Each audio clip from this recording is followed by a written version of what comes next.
Hello and welcome to DJ Force 10 in Conversation, podcast episode 141. And to continue what I started last week on my Friday specials, my DJ series, if you will, I introduced to you DJ Rasp. He is a 3-time British DMC champion, 5-time IDA champion, amongst other things. And yeah, it was an absolute damn pleasure to speak to him. As you'll find out during the podcast of how I sort of pinpoint him as one of the people that kind of got me back into scratching, which is absolutely fantastic. I love it. Still doing it every day, everyone, just in case I'm just not videotaping it. But yeah, if you guys are liking this, I've got plenty of other DJs coming up as well. Just got to get the interviews sorted. I'll announce them as and when they are complete. But next week, I just realised that Monday is a bank holiday, so I won't be releasing anything on Monday, but I will start on Tuesday, Wednesday, Thursday and Friday. I'll have 4 new podcasts, another DJ on that Friday, but Tuesday, Wednesday, Thursday, back to the sort of like bands, heavy bands and stuff like that, which is cool. Got plenty of those coming up, plenty of new albums coming out. It's a great time for music, despite the situation. It's a great time to discover music as well. So if you are on the lookout for new stuff to listen to, now is the time. Explore those playlists on Spotify or Apple Music or wherever you get your music from, SoundCloud, Mixcloud as well. Go on there, discover some DJs, discover some new music. Just go for it. You know, just sort of look at a band, go to some of the labels that you like, and sort of dig around in their sort of like future releases, and go look see if anyone's released any new singles, and if you like the sound of it. There's a lot of the bands that I'm interviewing in this are releasing stuff in the next sort of month or so please go check them out as well. But as it's Friday, I hope you guys have a good weekend. I will see you back on Tuesday next week with a brand new episode of the DJ Force 10 in Conversation podcast. But yeah, until then, this is me and DJ Rasp. Enjoy.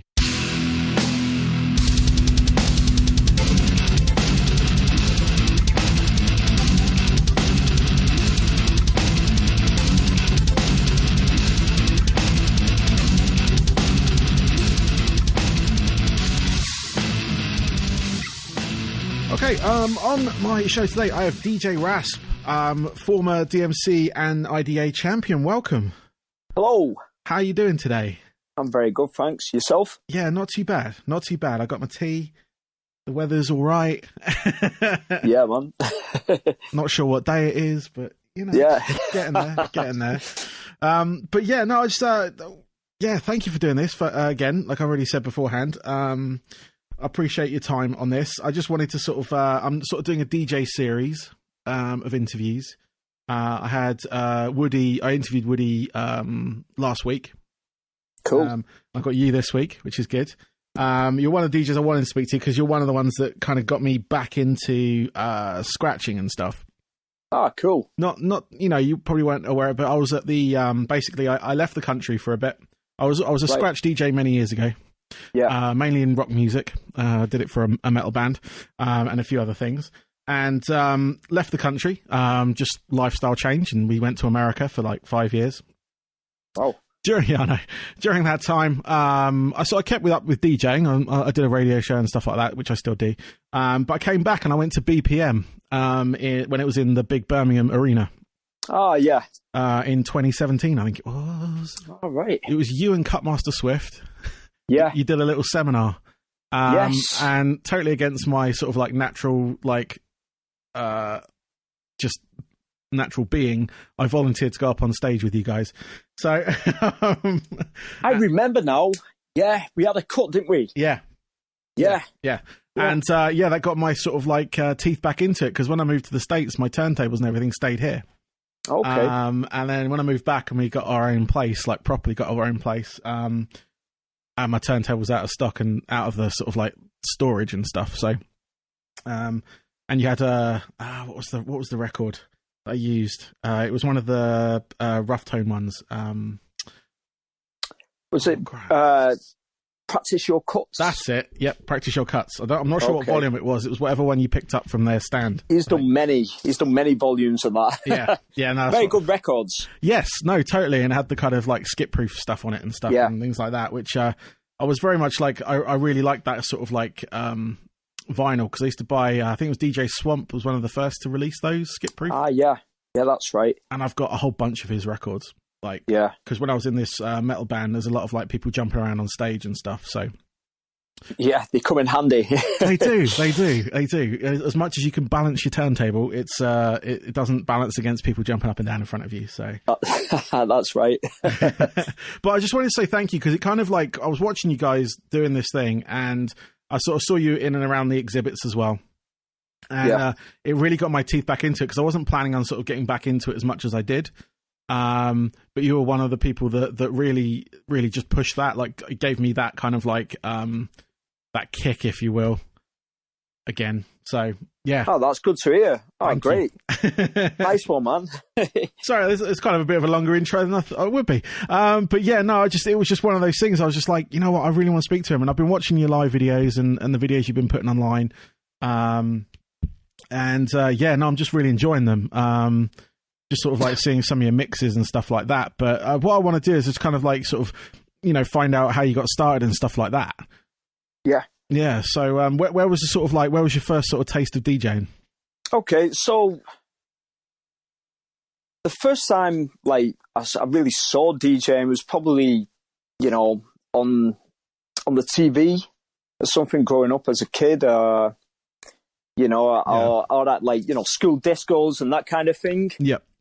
But the way I got into DJing was I used to buy records as a kid, and I had, a MIDI hi-fi, just a single deck hi-fi belt drive thing.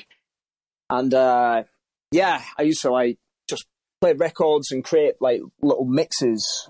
Nice. On the hi-fi, like pause tape mixes, So what I do, I get a cassette and just like pause and play the record and let the cassette go and, just make like little compilations without like gaps in there.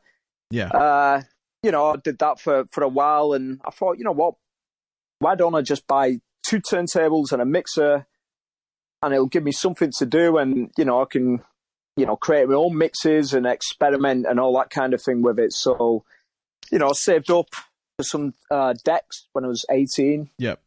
And I got some like really awful belt drive turntables, that would just skip everywhere and stuff. And then, I just took it from there. I experimented with mixing and creating, mixes and all that kind of thing, and beat matching, then, scratching, beat juggling. And I just found it a lot of fun, and it just progressed, over the years. Cool. So what do you remember the brand of your first turntables? Oh, no. I can't remember. I got them from... There was an advert I think it was in Hip Hop Connection. And I'm not sure. It was an advert in that, but I'm not sure what the shop was called. Okay. It was like, it was... Yeah, they just like... it was like delivery service kind of thing, you know. Yeah. The second turntables that I got were some... they were made by a company called Sound Lab. Oh, yeah. Yeah. And, they were like better belt drives than the ones they already had. So they still wasn't perfect, but there was a lot better. There was a lot sturdier. Yeah. And I got a mixer that actually had a crossfader, because the first setup I got, the mixer that I got with the first set of belt drives didn't actually have a crossfader on it. Okay. So it was just like scratching using the up faders. Yeah. So the second... the second setup I got actually, the mixer actually had a crossfade on it, which was a game changer for me. Yeah, I can imagine. Yeah, no, definitely. I mean, the first sort of like turntables I played on, my brother had a mobile disco cool. like business. So he had one of these like Citronic, it was like 2 turntables on this one unit, no crossfader, just up faders, and like the amp built into it, and they were on like suspension springs. I've seen them. Yeah, it's like an all-in-one built-in unit, isn't it? Yeah, I've seen them before. Yeah. Yeah. So, wow. No, that's the sort of like my first sort of like experience with 2 turntables, and then eventually I got my own, like yourself, I got a set of belt drives. Yeah. Which were like looking back now, they were awful, but at the time it was great to kind of like, you know, I guess hone the craft, or at least learn, like you say, with guns you learn, you know, trying all these things out. Definitely. And it's a sort of like, I always recommend like any sort of like DJs that I've helped out in the past, I've always said like at least try belt drives, just so you can get that kind of lighter hand. That's right. Because you could go straight into like some of the heavier units, and you know, it's sort of like it's a very different world. It is. When I first tried Technics, I couldn't believe how sturdy they was. But the you know, the operated are totally different. You know, when it comes to beat matching with Technics, you know, I was so used to moving the record and constantly adjusting the speed and twisting the platter and the spindle on the belt drives. When it comes to using Technics, it was a totally different game. You know what I mean? It was a different feel, and I had to like relearn kind of thing. You know? Yeah. No, that's the same thing. Like I say, I set of I actually remember what they are. They're Gemini. BD 10s, I think they were called, but it came with a mix with a crossfader, which was nice. Like a loose crossfader as well, not like a sort of like one on a sort of like a fader type. Like I had a couple of like realistic ones with CD players. You know, the old Tandy ones. But they were like very stiff crossfaders. But no, this one was nice. It was I think it was the Gemini 626. I've never used one of them. They I mean, for the time, it wasn't bad. It served me very well for, like, you know, the amount of abuse I put it through in learning and everything. So, but yeah, then I upgraded to another set of Geminis. Their direct drives use the same mixer. Just went up for there. And then on my 21st birthday, my mum bought me a set of Technics. Oh, nice. Which I've still got today. And that's a good almost 20 years later. So, you know. Yeah. I'm the same. I got like one Technics in 98. Yeah. And my other one I got in 99. And I still have them to this day. I still use them on a daily basis. You know, I've looked after them. The only thing I've had to really replace is the RCA and ground wire. Yeah. But they're solid. Nice. They're built to last. Were they the ones you used in your video the other day? Yes. Yeah. Yes, there was. Nice. Yeah. Set up in the kitchen as well. I like that. Yeah. Yeah. Old school. Yeah. No.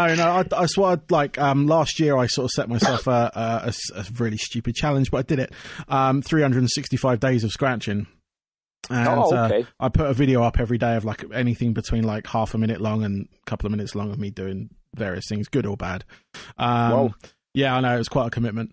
But yeah, no, the Technics I've got, I've had almost 20 years, and like you say, the only thing that really kind of has been replaced is the cables, and that's just because they've been moved around a lot, really. Yeah. But they're just solid, and I've got a Vestax turntable as well. Oh, which model? The 2000 PDX 2000. Oh yeah, they're great. And I had that for like when I was in the band. That they were like it was a lot more robust than the Technics and a lot lighter. As in, it stayed in the grooves a lot better and stuff, because I think because probably the straight tone arm and stuff, it was a bit different. Yeah. But I've still got that as well. I've only got one of them, unfortunately. I did have a pair, but the other one stopped working, and I ended up selling it for parts years ago. Okay. Which I regret. But yeah, you might be able to get one on eBay or something. Yeah, I think I will at some point, once I've got a bit of like free cash for stuff, because I spent a little bit on DJing last year, obviously doing this thing, but also went into the portablist side of things. Oh, cool. Yeah, I like that stuff too. Which is like, because when I was at the same BPM show, to be honest with you, and the DMC stand was right next to the rough tone stand. Yeah, that's right. Portablist Lounge, I think it was called. Yeah. And that got me into it, because the sort of like the sense of community in that sort of like scene really reminded me of the scratch scene back in the day as well. Yeah. Like, it was all very like a lot of people into this hobby. It wasn't, not that it's gone like, you know, gone up its own sort of like arse or anything, but it's just sort of like there was a lot of like the DJ culture has changed so much, but this kind of brought it back to kind of like a community side of things. It's great. It's great. Like, you know, I go to like Portablist hangouts every now and again, and everyone just jams, and it doesn't matter on the skill level. You know, everyone just like just cuts it up and just has fun. It's put the fun element back to it, So and it's got a good entry level kind of like price to it as well, which is definitely. Which like is still like you can still buy Technics now. Thankfully, they've brought out a different. I think it was the Mark Fives. I think it will Mark. Where is it? Where are we now? Is it Mark 7? 6? I'm not sure. But, I mean, they're like over $1,000 for a pair still. Yeah. Then you got to get a mixer. Which is like another sort of like minefield of it's expensive. It is. It's expensive. But with these portables, you can buy a new Mark PT01, with a crossfader, and then upgrade it to a Jesse Dean crossfader. Get a decent slip mat and a couple of scratch records, and you're good to go, man. It's great for practicing. Like that's the setup I have with my portable. I also have a Vestax Handy Tracks with nice. a Raiden crossfader as well. But, just for the sake of just cutting up without turning on all my equipment, I just hook up my phone, put on a scratch break and just cut it up, man. And I have loads of fun with it, it's great. Yeah, that was the sort of like great thing with it, because I bought it because I knew I was going to be away for some of the year last year. And I was going to buy one anyway, but it kind of like accelerated my purchase of it.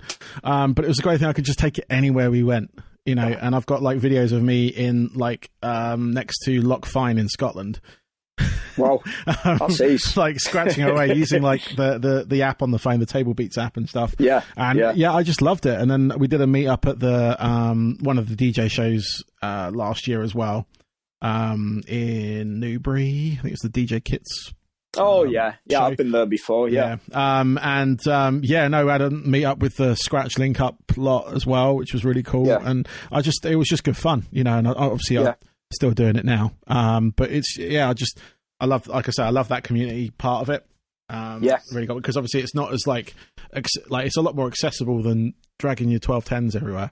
Most definitely. I've been in bands myself over the years, and I started DJing in 96 and, I got into bands, in the late 90s and house parties and all that kind of thing. And I've definitely earned my stripes carrying turntables around and records and mixers and all this kind of thing. And just to do, just to have a little scratch or whatever, you know what I mean? Yeah.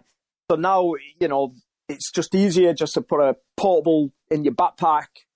You rock up, and just cut it up with people. It's great. Yeah, it's awesome. So the other thing I was going to ask you about is sort of like the embracing of technology when it comes to DJing. And I've seen like a lot of your videos. You've got like the Rain 12s. You obviously use like the sort of the usual DVS systems and stuff like that. How have you found the sort of like, because obviously you come from the same sort of era as I do, and I sort of like, I was an early adopter of some of the early technology. I had the Tascam TTM1 for the Vestax deck. Oh yeah, which is like that. It's like an analog phase, if you will. Yes, it kind of like rolled onto your vinyl, didn't it? Yeah, it did. Yeah, I remember that. Yeah, and I was just sort of like, how are you an early adopter of technology, or were you one of the ones that kind of like held off for a little bit, or did you sort of like, once it was sort of, did you jump on it early? Yeah, I did. When the first CDJ come out, not the very first one, but the first one that had a decent platter. Yeah. That was like, the blueprints of the modern CDJs. I think it was the CDJ 800. So when that first come on the market, I was in Manchester at a record shop that sold equipment. It was called Subsound, and I was with my friend, and we was in there just buying records, and we were just having a look at the equipment, and we saw this CD deck, and we asked the guy in the shop, can we try it out? And I was blown away by how responsive it was. I never thought you could ever scratch in a CD at the time. Like, this is very early 2000s, 2000 or 2001. It was around that period of time. Yeah. And just by having a quick demonstration on this thing and actually having a hands-on scratch on this unit, I was blown away by it. I was like, wow, this is actually cool. It's different from scratching on vinyl, but I like it. I like the response of it and the feel of it. So, you know, a year or two went by, and I saved up. I actually got a set for myself, and that was another game changer for me because, like I said before, I was carrying a lot of records round and, you know, my turntables for certain gigs and all this kind of thing. You know, it's heavy duty, it's hard work. So buying these CDJs and just using, you know, my regular mixer, I think I was using a Vestax at the time, was great. I could just like rock up with, you know, two CDJs in two little flight cases, a bag with my mixer and, you know, a wallet of CDs, and I could do a gig for like 5-6 hours, no problem. You know what I mean? So yeah, I did embrace the technology early on, and as soon as the DVS thing come out, I got Mixed Vibes. I don't know whether you remember that. And then, you know, Serato. Excuse me. Sorry. Serato. I use Tractor. I've tried a lot of these things, you know. Even I didn't actually buy one myself, but my friend at his studio that I used to go and do cuts for, he had a Newmark CDX in the studio, and I really liked how that felt. You know, it's a powerful piece of kit. Yeah. Then I went on, you know, later on to use various controllers. I worked for Vestax for a little while, and I did some stuff for In Music, which, you know, own Denon and Newmark and all that kind of thing. So I was using like their controllers, and yeah, I really enjoy using the different bits of kit, you know, within DJing. I love the traditional setup, but I'm really up for using the other stuff too, you know. It definitely enhances your DJ experience. You know? It does. It does. I got the sort of going back to early DVS. I had the Final Scratch, which was the Native Instruments Stanton. Yes. Like very like Tractor version 1 kind of thing. Yeah. I sort of adopted it. I didn't really use it live because it wasn't. I didn't have a lap. It wasn't practical. Basically, it's good for studio work. Which is what I used it for. And then, you know, now I still use Tractor now. I'm on their version 3 point whatever it is now. But I still, because I got an audio, I got their sort of Scratch Pro set up. Oh God, ages ago. It's an Audio 8, so it was like probably 10 plus years ago. Yeah. Wow. It's still working, so I'm not. I haven't had a need to upgrade yet. But no, I've used Serato, I've used Record Box, I've used Virtual DJ, all that kind of stuff, and they're all good. They've all got their own little all their own perks and everything. I agree. I agree. But, you know, I've used a lot of them myself, and you know, I always find myself coming back to Serato though. For me, that, you know, they're all good and everything, but I just find Serato's the most intuitive, and for me, I find it the most reliable out of all the DVS systems I've used. It's definitely, you know, it's a personal taste, I suppose. No, I mean, it's a solid platform, don't get me wrong. I mean, I love Serato as well. I just don't have anything that really like runs natively with it, because I like with like Tractor and stuff, I've just got it's all built in, so it's kind of like there already. I've not had any trouble with the Tractor setup, to be honest with you. I use it live, I use it at home, and it's never conked out on me. But I think that's also the platform you kind of use it on as well. I use a Mac, but it's just but Serato, I've used that like plenty of times in the studio and stuff, and it's a solid program. Again, it hasn't like never bugged out on me or anything. No, which is great. No. Yeah. And you know, I like next time when I'm looking to properly upgrade, once I'm sort of like, you know, fully out of date with everything I've got, I think Serato is definitely where I'm looking at next. So yeah, Serato's, you know, it's kept up with the times. I think like Tractor, Native Instruments, unfortunately, you know, they're having problems with the company and stuff, and they're not releasing much stuff anymore. And it's it is a solid program. They got some really cool features. You know, especially with the effects. Yeah, the effects are great. You know, but yeah, Serato and Record Box are the ones now. Yeah, that's how it's gone now. Yeah. And that's, I mean, that's how it goes with everything, really. There's always something that's going to like supersede something. So, definitely. But that's where I'm looking next time I upgrade on that front, because it's sort of like just like the program that I see everywhere still. It's the one that's kind of like, and you're like with Tractor, I waited so long for an update, and then I found out they're having all these kind of issues. Oh man, it's like, are they going to be there next week? But I mean, I invested in Native Instruments. I use Massive. I use a lot of their sort of stuff, along with a lot of other company stuff like Ableton and things like that. But it's just sort of, sometimes you just got to jump, and I've jumped from Windows to Mac, and I can do that with DJ programs as well. Definitely, man. So what was it like working with in music? Because they're literally down the road from me. Right. I've got I've sort of had I say contact with them before. I know a few of the people that work there, stuff like that. But what was that sort of side like for you as a sort of like working DJ? It was great. I had a lot of fun. It kind of happened by accident. So I used to do the DJ competitions, and from the back of that, I'd get invited to do like trade shows like BPM or whatever. And, I'd go on the different stands and see what's happening. And one time I was on the Newmart stand, just watching, and DJ Pogo from the Enforcers was doing a demo on there. And he invited me to get on the stage with him and cut it up. So, I cut it up. We was having fun. He was there for a good hour or so. And the guy... I don't think he works for him anymore. A guy called John Bickle, approached me and said, would you be up for doing some demonstrations and stuff? So I was like, yeah, I'd love to, So we got in touch. He sent me some D7s, which is like the basically like 7-inch controllers with a moving platter.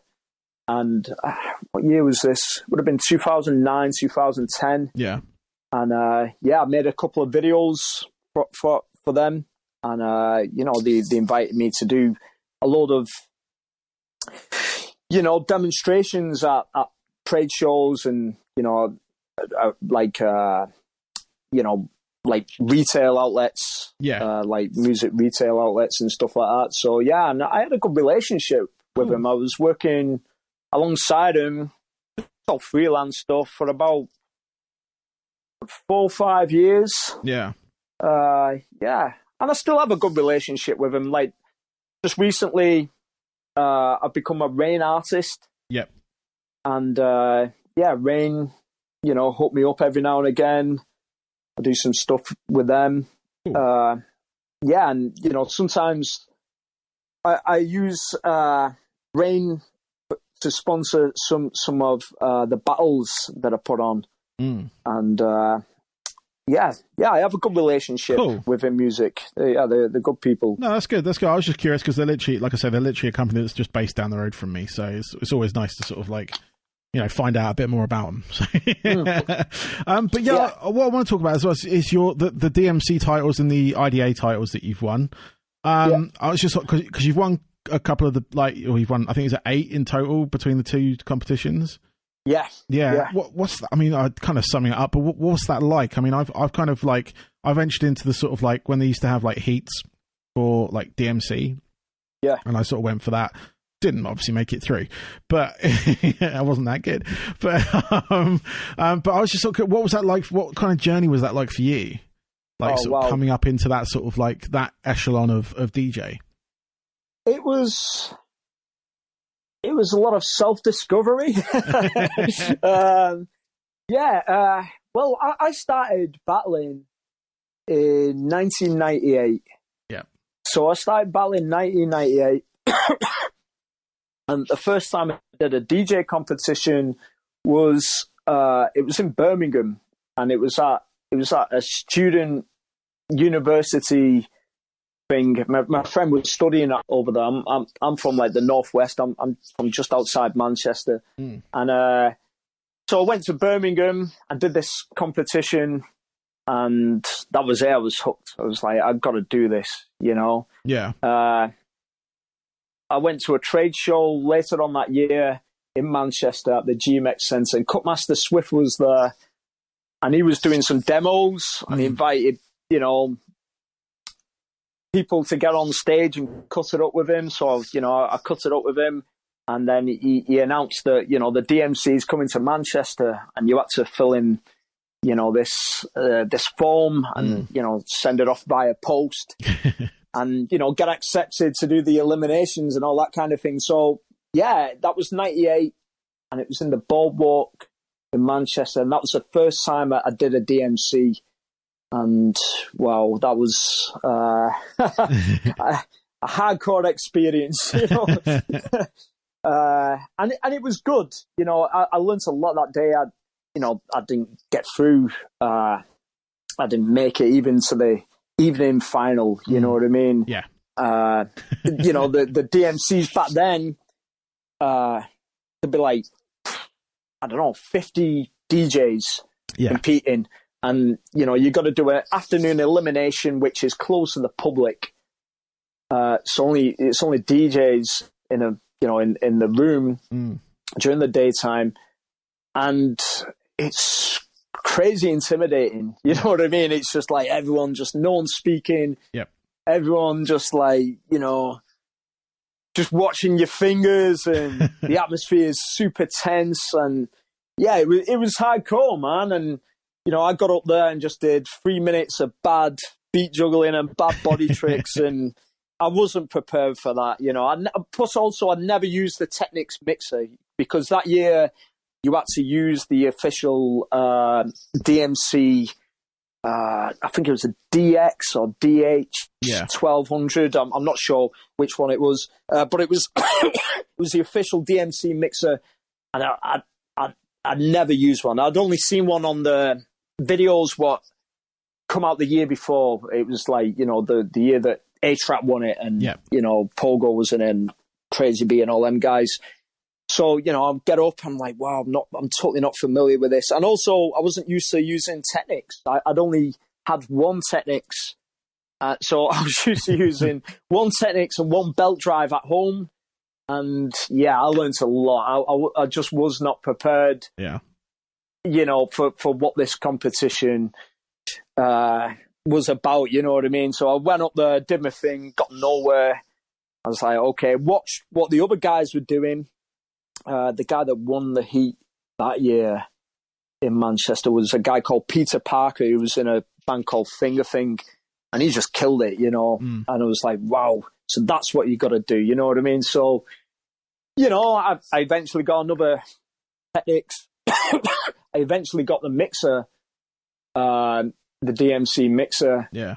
And, you know, I started taking it serious. And, you know, it took me a good few years to actually get through to the, you know, the nighttime final, to get past the eliminations, you know, and this is just of a regional, you know what I mean? Yeah. So you were allowed to do 2 regional heats per year. And if you were successful at winning a regional heat, you would then be taken through to the UK final. Yep.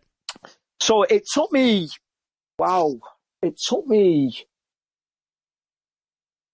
a good couple of years. I think the first time I won a regional final was in the year 2006, and that was in Leeds.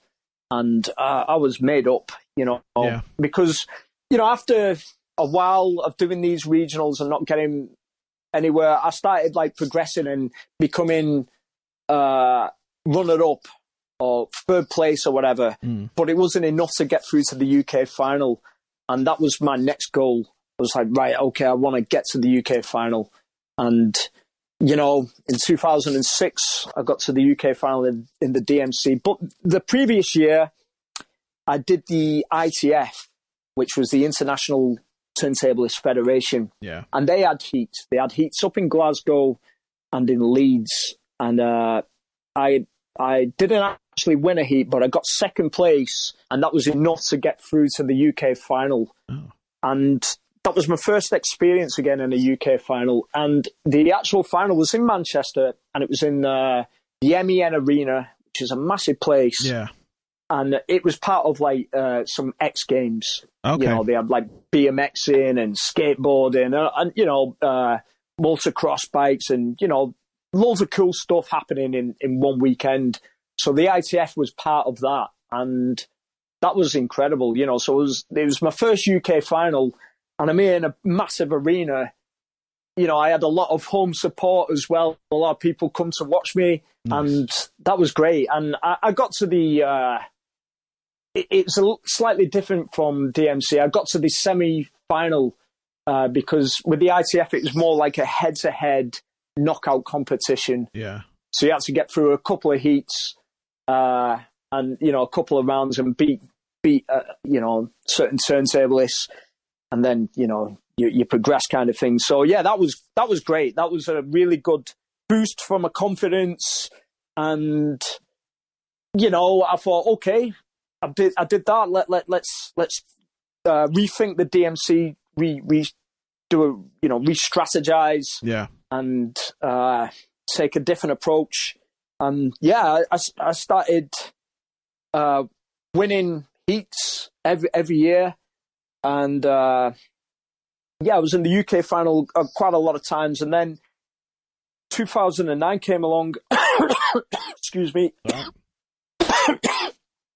2009 came along, and I did the DMC Battle for Supremacy. Yeah. And that is very much like the ITF. It's a head-to-head knockout competition. And it was like 25 DJs that entered that day. You just turn up at the UK final and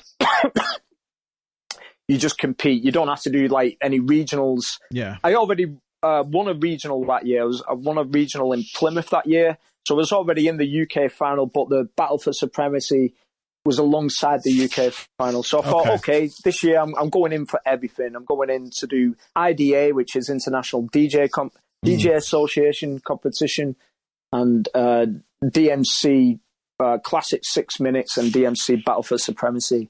Nice. So I did that, the Supremacy that year, and I was successful. I worked very hard on my routines. I had a lot of material, and I ended up winning. Nice. The UK finals, and it just felt like such a great achievement because I've been trying for years. Yeah. I started doing this in 1998, so this is my 10th season. You know what I mean? I didn't have a break from it. You know what I mean? It was my 10th season, and I finally got it. I was like, oh God, thank God for this. You know what I mean? I've actually done it. You know what I mean? But it doesn't stop there, because then you've got to represent, Great Britain. Yep.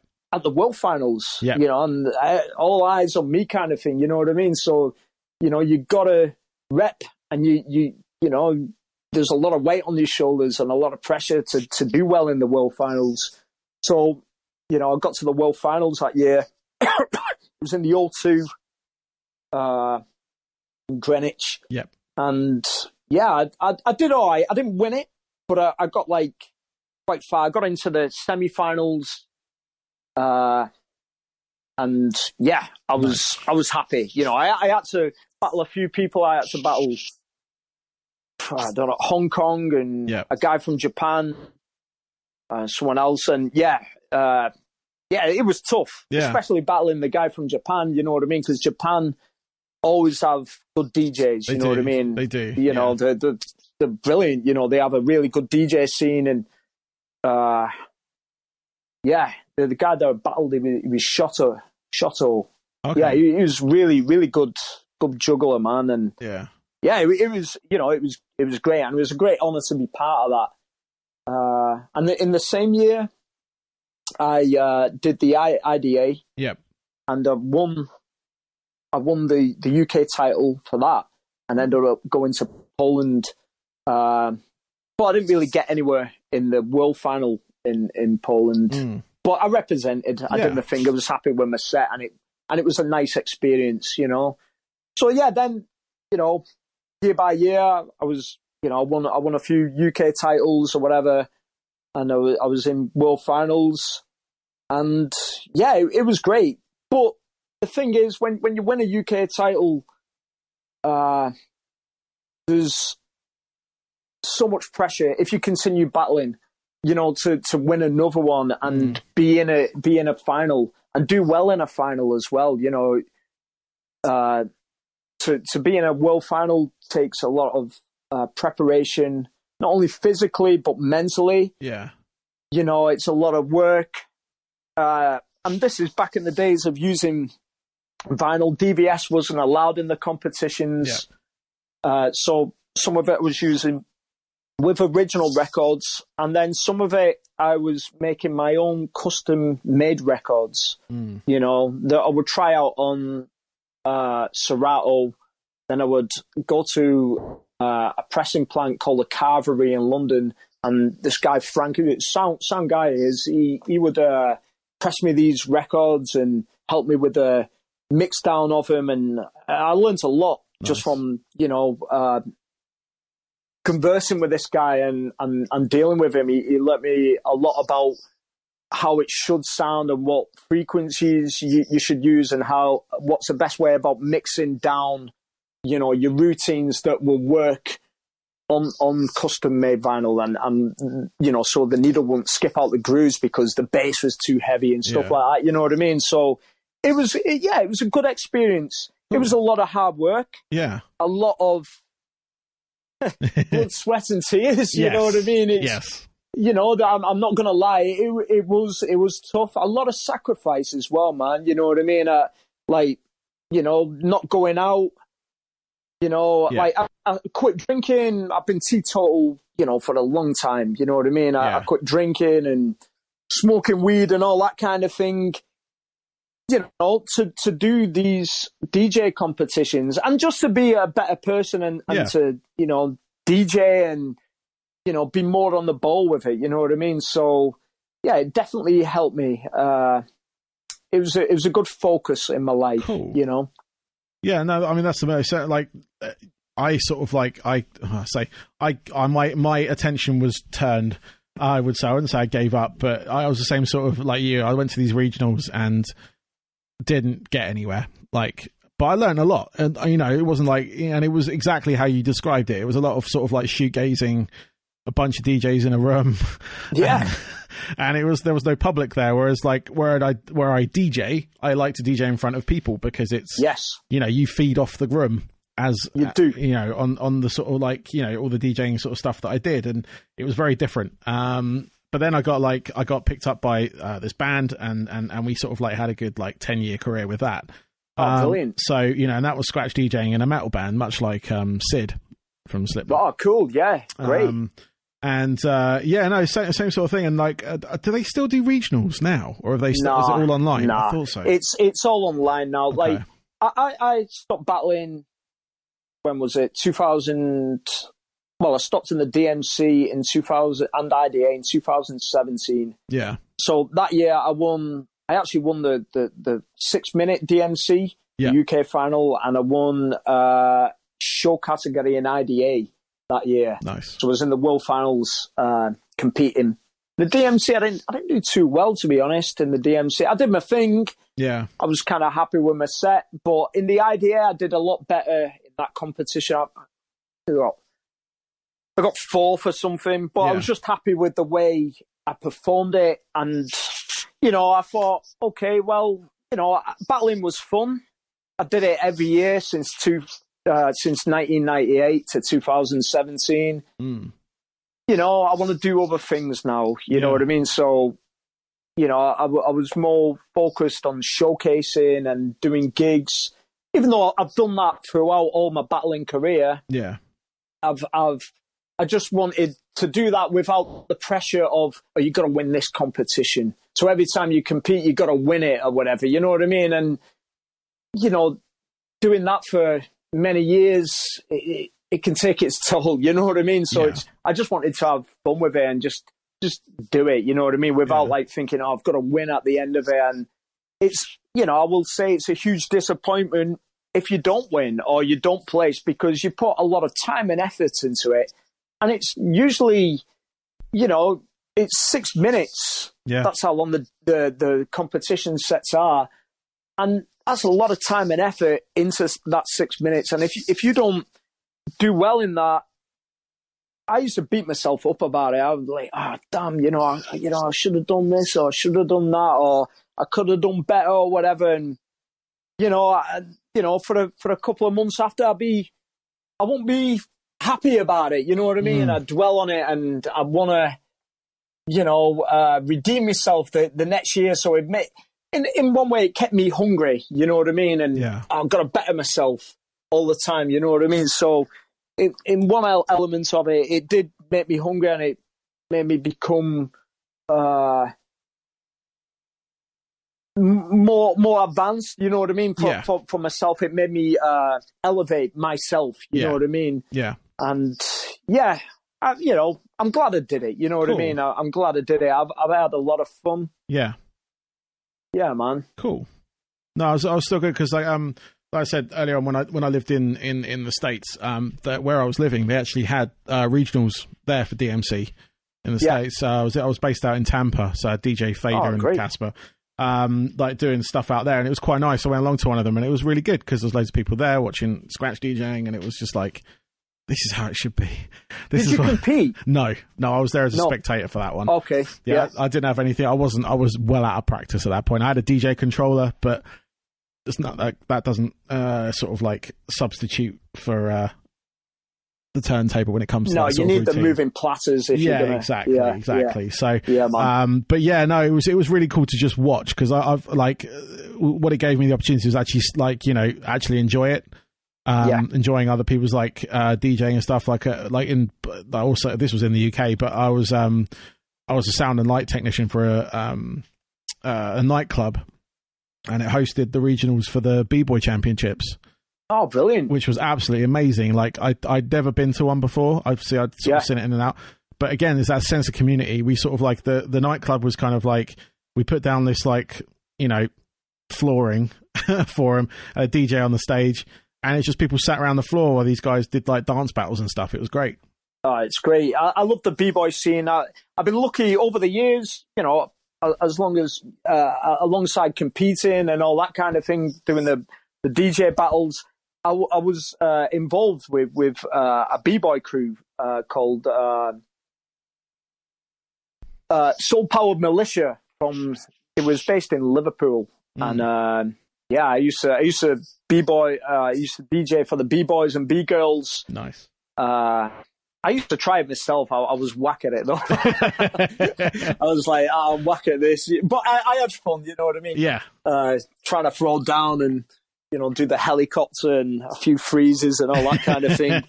But, yeah, I thought that's not for me. But I love the music. I love the vibe of it, man. You know what I mean? In fact, I got a lot of inspiration, especially when it, come to me battling on stage, from being around them b-boys and b-girls and just seeing how they approach the dance and the battle and how they feel the music. You know what I mean? So I got a lot of inspiration by being around them people, playing music for them at battles, playing music for them at jams.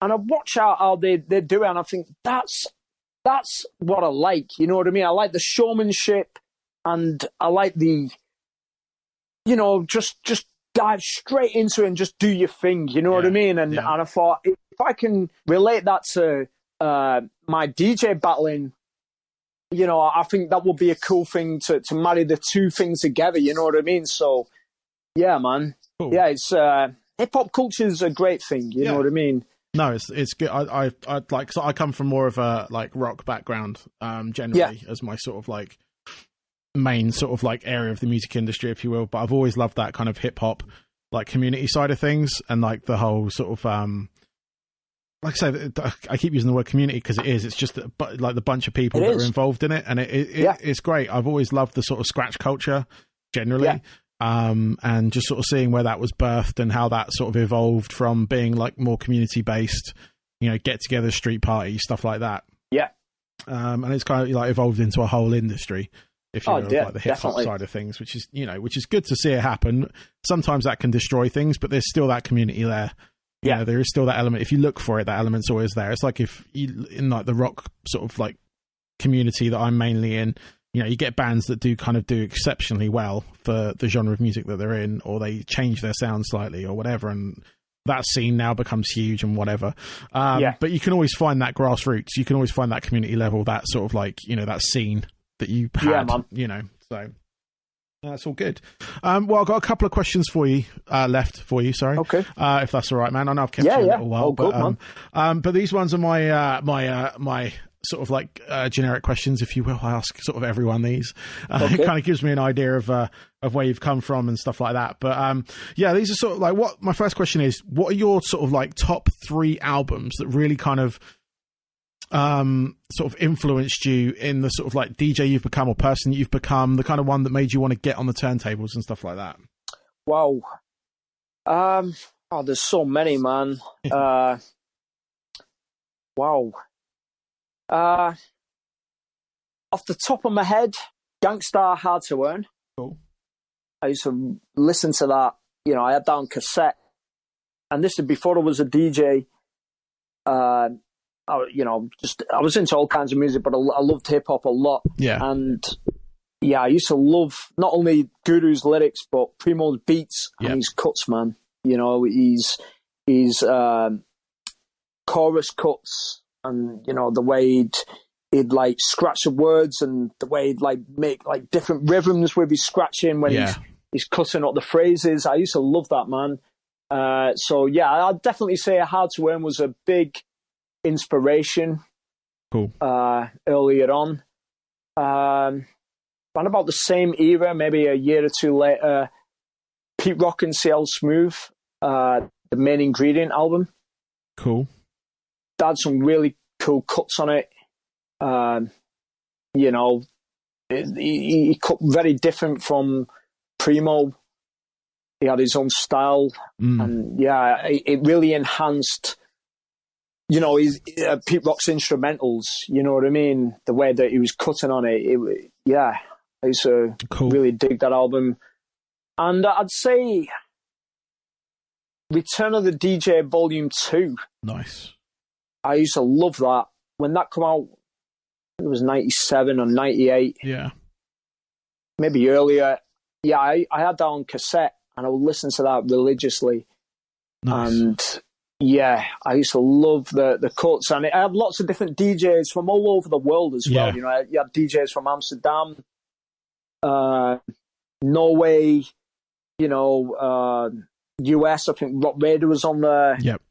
Z-Trip, Radar, you know, all these cool DJs, and it was basically scratch music, you know. So you know, some of it was like proper raw, where the layered up scratching drums and a bass line and some vocals and guitars and all that kind of thing. And that really like opened my mind that it's not just a hip hop thing, even though I had the hip hop mentality to it. You know, like I heard people like cutting up like guitars and you know, saxophones and all this kind of thing. So it was like lots of different influences in there, and it wasn't about the rapper anymore. You know what I mean? It was like, you know, wow, you can make a song just with scratching. Yep. I'm all over this. Yeah. You know, so I'd say off the top of my head, there's many, many more. You know. Yep. Off the top of my head, they were the ones for me, man. Yeah, no, they're all solid albums. I mean, I love the sort of the Return of the DJ like volumes.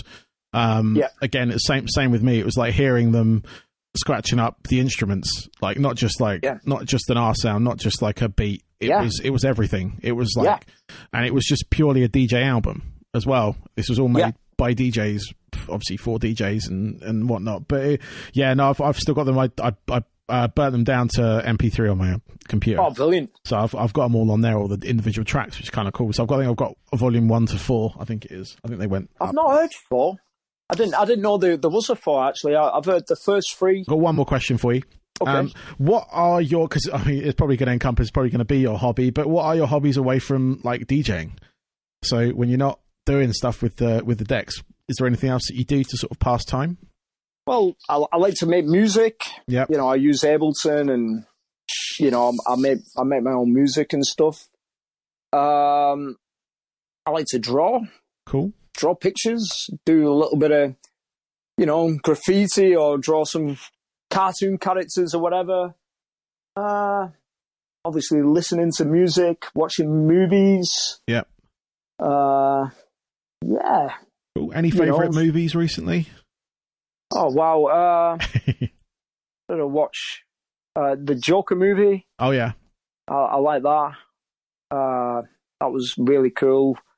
I watched The Irishman the other night. Oh, yeah. Was that any good? Yeah, I really enjoyed it, man. Yeah. It was great. There's a lot of detail in there. It's a long classic, film. Yeah, Scorsese film, and it's quite long, but it's really cool, man. Cool. Yeah, awesome. Yeah, cool. No, that's it. Thank you very much, man. I appreciate your time. It's been a while. Thanks for having us. No, it's all good. It's all good. I wish you. Yeah. Oh, thanks for having us, man. It's been an absolute pleasure to be on your show, and it's been good to talk to you. No worries. Absolute pleasure, man. Thank you very much. Cheers. Bye bye. Bye bye.